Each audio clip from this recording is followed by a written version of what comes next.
The great underground city of the ancients guarded by white Native American Indians, according to claims. Now, just yesterday, I had a comment by someone saying, "Who called them? Why were they called white? Why were they described as being white?" Well, that's what the Native Americans described them as being. They had a skin color lighter than their own. Much of the prehistory of ancient civilization still lies under a veil of silence in many oral accounts that have survived to the present.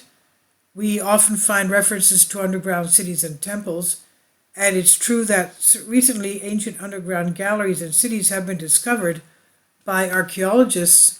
Underground tunnels starting in Scotland, reaching as far as Turkey, date back to several thousand years. Underground cities like Derinkuyu in Turkey are said to have probably been built from the bottom up and not the other way around, as we would expect. In both of these cases, as in many similar cases, archaeologists, geologists, and other experts are concerned. A similar mystery exists in the story that appears to come from the archives of former President Franklin D. Roosevelt. In 1942, President Roosevelt is said to have met with at the White House with David and Patricia Lamb, who spent a year exploring the dense jungle of Chiapas, Mexico. The couple told a strange story that during their journey, they had encountered a tribe of very dangerous small Indians with white skin, possibly with a pink tinge, who were the guardians of a vast underground network, they said.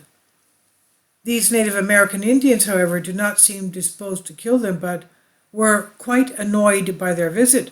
They didn't want them there. The couple asked their guide to politely find out who the white-skinned Indians were. What they learned was surprising. These white Indians were members of the Lankandone tribe who had lived in the jungle for generations. They came from the Great Stone City, quote unquote.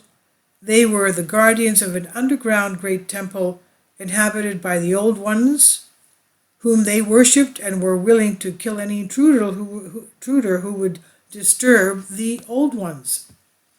Apparently, these people were survivors of an ancient civilization that once flourished in Central America.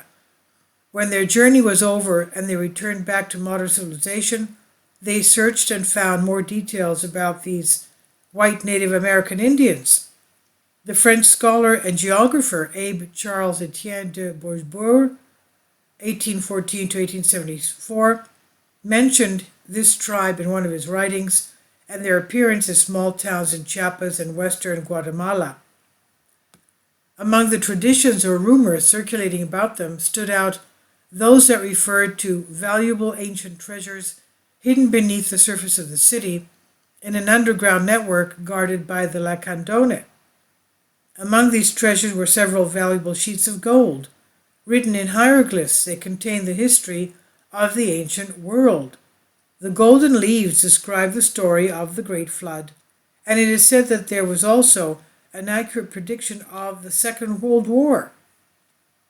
The mysterious ancient city and the great underground temple seem never to have been found, but may lie somewhere in the dense jungle and still remain undiscovered, though similar finds do come to light from time to time. Where perhaps it's worth focusing on is the fact that these Indians had white skin. We think of the Biothacus, the Redskins of Canada, who also had white skin and painted their bodies red, just like the ancient Cretans do of the Minoan Empire of Crete. They believed that painting their skin red made them more enticing, more seductive, more beautiful.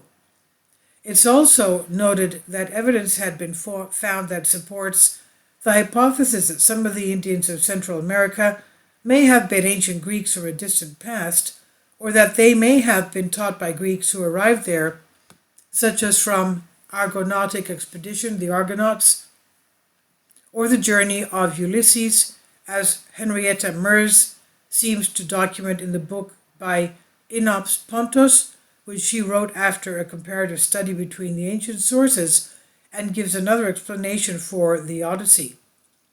Of course, all these may be paradoxes, fables, and imaginary stories. it might be, but there may be some possible background. Additional sources: Alec McLellan, The Lost Word of Agarthy. This I've translated for you from a Greek article. Please leave your comments and thank you for your support. Kindly support my Patreon account. The daily posts are 5 videos daily, and they are totally different from what I have on my YouTube channel. Thank you so much for your support and that you find all my content so interesting. You'll find the Patreon account details in the description box below.